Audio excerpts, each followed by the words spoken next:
আমাদের কফি হাউসের ওনার জুয়েল ভাই খুবই পরিশ্রমী একজন ব্যক্তি।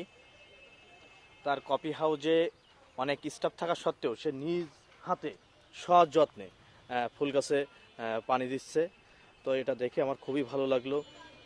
সে চারিপাশে দেখেন অনেক ফুল গাছ লাগিয়েছে, অনেক ফুল গাছ লাগিয়েছে যেগুলোতে ফুল ফুটছে। তো জুয়েল ভাই অনেক পরিশ্রমী, আপনারা সবাই জুয়েল ভাইয়ের জন্য দোয়া করবেন। এটা কি গাছ জিজ্ঞেস করুন? এটা কি গাছ জুয়েল ভাই? এটা হচ্ছে pencil cactus. Pencil pencil cactus. Cactus. যাই যাক, অনেক সুন্দর সুন্দর।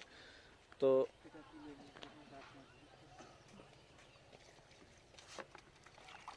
জুয়েল ভাই, আপনাদের নতুন কোনো প্রোগ্রাম কিংবা নতুন কোনো আইটেম অ্যাড হচ্ছে কিনা আপনি যদি একটু জানাতেন।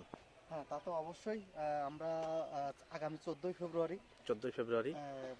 একটা সন্ধ্যার পরে একটা বিনোদনের ব্যবস্থা করতেছি। জি জি। অবশ্যই আপনাদের এই পেজের মাধ্যমে অথবা ইচ্ছাবিডি পেজের মাধ্যমে, দুটো পেজের মাধ্যমে আপনাদেরকে জানিয়ে দেওয়া হবে। আপনারা আমন্ত্রিত। আর শুক্রবার থেকে আপনাদের এখানে স্পেশালভাবে সকালে নাস্তা পাওয়া যাবে, আপনারা সবাই আমন্ত্রিত। সবাইকে দাওয়াত রইল। তো সে পর্যন্ত আপনারা সবাই ভালো থাকবেন, সুস্থ থাকবেন, সেই কামনাই করি। আল্লাহ হাফিজ।